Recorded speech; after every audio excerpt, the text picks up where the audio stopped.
What's going on, family? This is Scrapbook Boxing, Museum of the Forgotten Fisticuffs series. I want to talk about Pernell Sweet Pea Whitaker, 1984 gold medal winner. He was a true professional, perhaps one of the greatest lightweight champions of all times. Now, Pernell Whitaker was born January 2nd, 1964 in Norfolk, Virginia.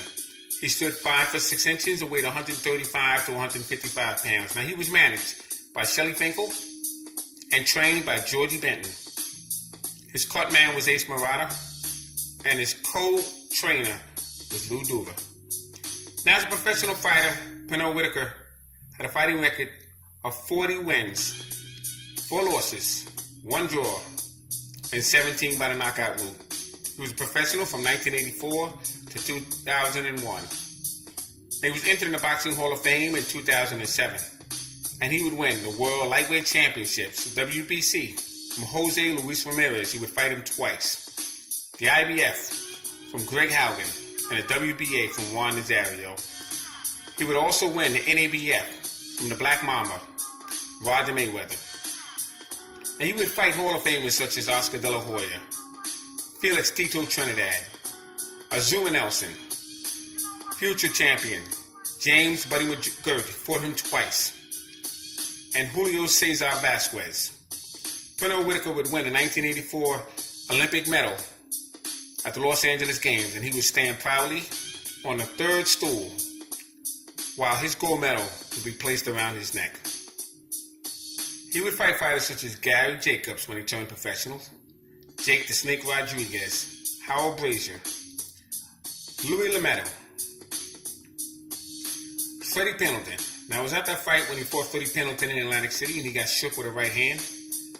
And that's why a lot of people didn't want to face Freddie Pendleton, because he can upset you. But he got past that fight, and he would continue with his career. He would face Jorge Paez. Jorge Paez was a clown. He was actually a clown before he turned professional. But he was a very good fighter. He has his son fighting around today. But Jorge Paez and Pernell Whitaker was an outstanding fight.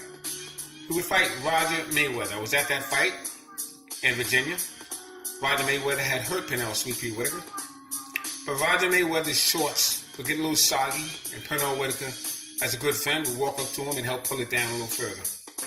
He would face Alfredo Lane.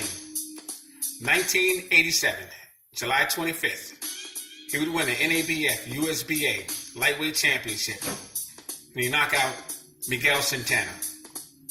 1988, Jose Luis Ramirez. He would lose in 12 rounds in France, and most observers would say that would be the robbery of the year. It was for the WBC Lightweight Championship of the world.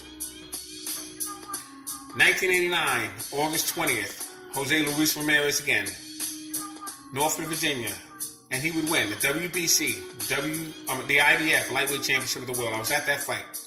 It was in Pernell Whitaker's hometown, and he was a master. It reminded me of Sugar Ray Robinson and Jake LaMotta in there. But 1989, he would face Greg Haugen as well in Hampton, Virginia. I was at that fight. Defeated him in 12 rounds. And he would win the IBF Lightweight Championship of the world. 1990, he would face Freddie Pendleton.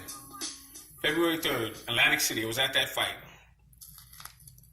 And Freddie Pendleton had stabbed Pernell Whitaker with a straight right hand and shook him, wobbled him, had the crowd concerned. But Pernell Whitaker, like a true professional, would get himself together, and he would win a 12-round victory over the veteran, Freddie Pendleton.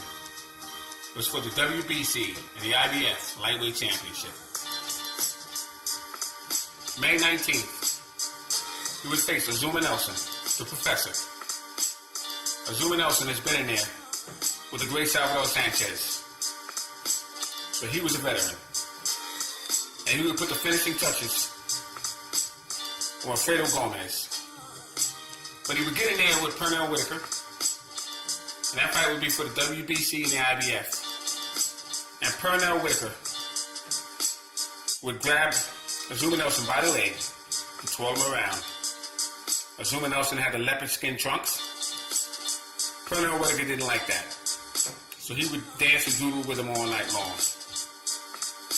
And he would come out victorious against the great Azuma Nelson. August 11th, He would face Juan Nazario in State Line, Nevada, and he would knock him out in one round. I remember that fight like it was yesterday. And he would become a unified lightweight champion of the world. Didn't really have that since Jimmy Carter back in the 1950s. He would face Anthony Jones, Jorge Paez, and Harold Brazier. All three great fighters.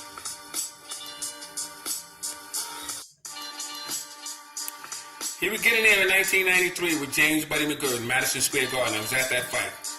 March 6th for the WBC Welterweight Championship of the World, and he would defeat James Buddy McGirt. Now, Buddy McGirt would complain, and he would say that his shoulder was bothering him, and Pernell Whitaker didn't like that, and he said, one day I will give you a rematch. You better not make any more excuses.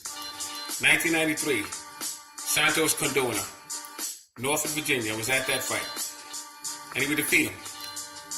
Julio Cesar Chavez, San Antonio, Texas, at the Alamo Dome.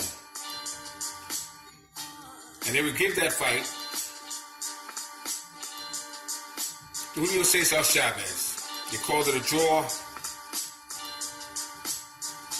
But that's not the first time that Whitaker would be robbed.